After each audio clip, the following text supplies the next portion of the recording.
이번에는 C 언어의 포인터에 대해서 잠깐 얘기해 볼 건데, 포인터가 저도 지금 공부를 하고 있는데 잘 이해가 안 가는 부분이 많고 좀 이해가 어렵더라고요. 그래서 저 같은 경우에는 실제 상황과 아까 비유를 해서 어느 정도 이해를 하려고 하고 있는데, 이게 확실하게 맞는 표현이다 라기보다는 포인터가 약간 이런 느낌이구나 라는 정도로 이해가 될 수 있게 한번 설명을 해보도록 하겠습니다. 자, 일단 첫 번째는 잘못된 예시인데요.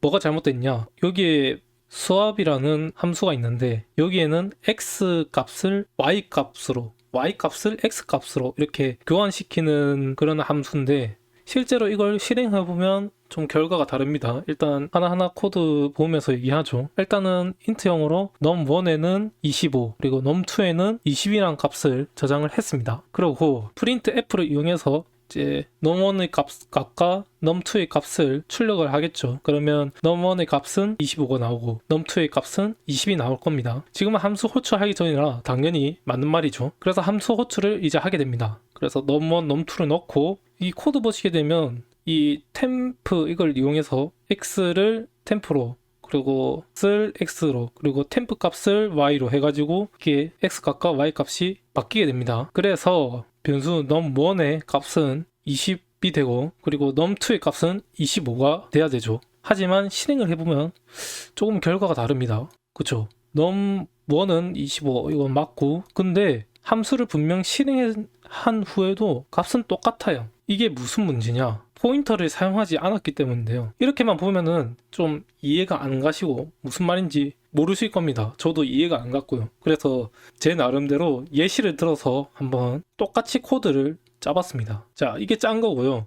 이제 이렇게 표현하기보다는 제 나름대로 제 상황을 만들어서 이제 코드를 적어봤습니다. 코드를 보면서 한번 포인터를 이해해 보도록 할게요. 이제 민석이랑 준우랑 싸웠는데 해결이 안 돼서 상담실에 가게 됩니다. 이렇게 상담실에 갔는데 상담사가 물어보겠죠. 혹시 준우 씨는 나이가 몇 살이세요? 그리고 민석 씨는 나이가 어떻게 되세요? 이제 이렇게 물어봤어요. 그러면 준우는 당연히 25살이고 민석은 20살이니까 자기에 맞는 나이를 얘기하겠죠. 네, 제 나이는 25살입니다. 그리고 민석이는 예, 저는 20살입니다. 이렇게 얘기할 겁니다. 지금은 한 소호출 전이에요. 자, 그러고 또래 상담을 받기 시작합니다. 그러면 이쪽으로 가야겠죠. 또래 상담하는 곳으로. 또래 상담하러 갔습니다. 자, 나이와 이름을 이렇게 각각 준우 씨하고 민석 씨하고 이렇게 이름을 적었고요. 이제 상담사도 나이가 있겠죠. 이제 상담사가 이렇게 얘기합니다. 제가 만약에 준우 씨 입장이라면 하면서 이렇게 가정에서 막 여러 가지 얘기를 합니다. 준우 씨라면 민석 씨보다 나이가 많고 뭐 기분 나쁘게 들릴 수도 있겠다 뭐 이런 식으로 얘기를 합니다. 그래서 상담사는 준우의 입장이 돼서 이제 막 설명을 하는 거예요. 그리고 상담사가 또 얘기합니다. 준우 씨도 민석 씨의 입장이 돼서 한번 생각을 해봐요 하고 얘기를 합니다. 그래서 준우도 민석 씨의 입장에 대해서 자기가 민석이라고 생각하고 서로 상담을 하게 되겠죠. 그리고 민석 씨는 상담사가 원래 이제 준우의 입장이죠. 상담사가 준우처럼 이제 얘기를 합니다. 나 이렇다 저렇다 얘기를 하는데 민석 씨도 똑같이 상담사의 이야기를 듣고 자기도 이제 준우의 입장에 대해서 생각을 해보는 거죠. 이렇게 상담이 이루어집니다. 그러면 이제 상담이 끝나겠죠. 자, 상담이 끝났어요. 여기 내용에 대해서는 그렇게 깊게 생각하실 필요가 없고요. 그냥 이렇게 상담을 했다. 서로 비교해 가면서 얘기해 가면서 그렇게 상담을 했는데, 상담 후에 이제 이런저런 얘기를 하고 있는데 다른 분이 와가지고 물어봅니다. 혹시 준우 씨 나이가 어떻게 되세요? 그럴 경우에 당연히 저는 25살입니다. 물론 민석 씨의 입장이 돼서 이제 생각을 해보고 상담을 했지만 결과적으로 쟤는 제 나이에 그대로예요. 그렇기 때문에 준우는 25살입니다. 그리고 민석은 20살이겠죠. 그래서 결과적으로 여기에서와 여기에서 함수가 호출되었지만 값은 바뀌지 않았습니다. 이게 잘못된 예시라고 볼 수 있겠죠. 자, 그러면 이번에는 포인터를 이용한 코드와 그리고 예시를 들면서 한번 설명해 보겠습니다. 자, 이번에는 포인트를 사용한 코드를 한번 보도록 하죠. 이번에는 num1을 5라고 했고 num2를 10으로 했네요. 그리고 여기 함수를 보시게 되면 별표가 있어요. 이게 포인트입니다. 변수 앞에 and를 썼죠. 이거는 변수의 주소값을 얘기하는 겁니다. 그래서 이 주소값을 넣어 주었고요.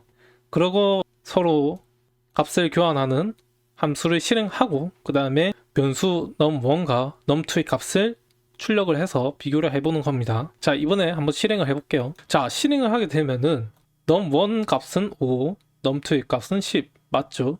이제 함수를 호출해서 num1과 num2의 값을 교환하게 됩니다. 그런데 아까와는 다르게 진짜로 값이 변경하게 됩니다. num1에는 12, num2에는 5가 이렇게 서로 값이 변경돼서 나오게 되죠. 이것도 똑같이 예시를 들어서 한번 이야기를 해볼게요. 학교에서 이제 또래 상담을 받으러 준우와 민석이 왔습니다. 근데 이번엔 좀 달라요.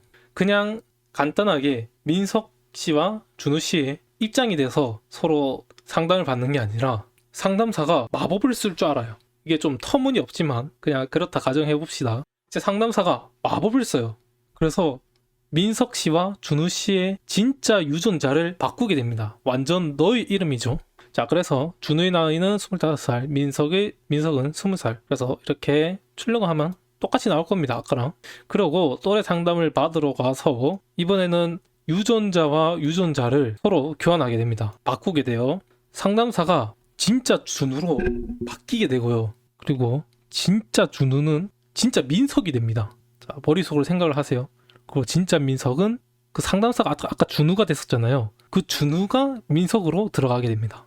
그러면 어떨까요? 진짜로 민석과 준우는 완전히 바뀌었습니다. 그렇기 때문에 나의 몸이 민석이 되고 그리고 민석의 몸은 준우가 됩니다. 그렇게 함수에 나오게 돼요. 그때 이제 누군가가 와서 물어봅니다. 혹시 나이가 어떻게 되세요? 그랬더니 저는 분명 민석이었는데 준우로 바뀌고 준우였는데 민석으로 바뀌었기 때문에 나이도 자연스럽게 바뀌게 됩니다. 그래서 준우는 저는 분명 나는 준우였는데 갑자기 민석으로 바뀌었어. 그러면 어떻게 해야 되지? 일단 민석 나이로 얘기하겠죠. 얼굴도 민석이고 뭐 생긴 것도 다 똑같이 민석으로 생겼으니까. 그래서 속에 있는 준우는 저 나이 20살입니다. 이렇게 얘기를 할 겁니다. 그리고 민석은 또 반대로 갑자기 늙어졌어요. 늙어지고 얼굴도 준우로 바뀌었습니다. 그래서 이렇게 얘기합니다. 제 나이는 25살인데요. 이렇게 얘기를 하게 됩니다. 이렇게 실제 값이 서로 교환될 수 있도록 하는 게 포인터고요. 이 포인터가 주소값을 가리키는 거를 실제로 사용하기 때문에 값이 실제로 바뀔 수 있게 되는 겁니다. 자, 여기까지 설명을 했는데 저도 조금 애매하기도 하고 아직까지 확실하게 이해가 됐다고 하기에는 조금 어렵네요. 하지만 모르고 이해가 안 가는 거를 그냥 외운다고 생각하기보다는 이런 식으로 조금이라도 이해가 됐으면 좋겠습니다. 여기까지 포인터에 대한 이야기였고요. 다음 시간에 뵙도록 하겠습니다. 감사합니다.